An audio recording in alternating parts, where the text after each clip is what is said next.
Assalomu alaykum qadrli yurtdoshlar, sog'lom yuribsizlarmi? Xudo xolosa bugun 2025-yil 20-dekabr haftamizning shanba kuni Qoraqalpog'iston Respublikasi To'rtko'l tumanidamiz. Ruslan metanagamiz 380 trassani bo'yinda yurtdoshlar.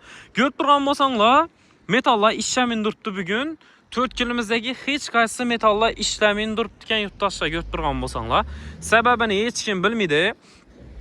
Ertalabki soat 8:30 da to'xtatilgan ekan. Menimcha adashmasam shu Nöksdan xabar keldi dedilar, to'xtatilsin deb. Nöksning o'zida lekin gaz bor ekan. Nöksda yurgan yurtdoshlarimiz bo'lsa, kommentariy yozib qo'yasizlar. To'rtko'lni hech qaysi metan hozir kunda ishlamin turibdi, faqatgina shu og'alarimiz benzinni quyib turibdilar. Mana ko'rib turgan bo'lsanglar. Sababini hech kim bilmaydi yurtdoshlar. Shu metan bo'lsin, bayram arafasida zatif mashinalarga gazlarni solib yurayotgan yurtdoshlarimiz обязательно like'larni bosib qo'yaverasizlar. Bizani musofirdan ko'rib o'tirgan yurtdoshlarimiz uchun valyuta kurslarini aytib o'tamiz yurtdoshlar. $100 dollarimiz bugun ozmas tushgan, 1,195,000 so'mga tushgan. 1,200,000 so'm edi.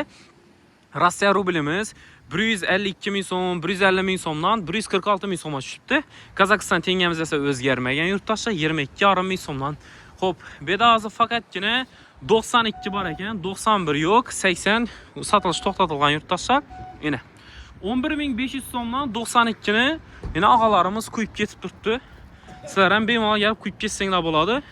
Xo'p, ayrim bir shopir og'alarimiz aytdi, 3 kun metan bo'lmaydi ekan, 3 kun. Endi rasmiy manba emas, u shopirlarimiz aytdi. Endi eshitgan odamimizdan aytib turibman yurtdoshlar.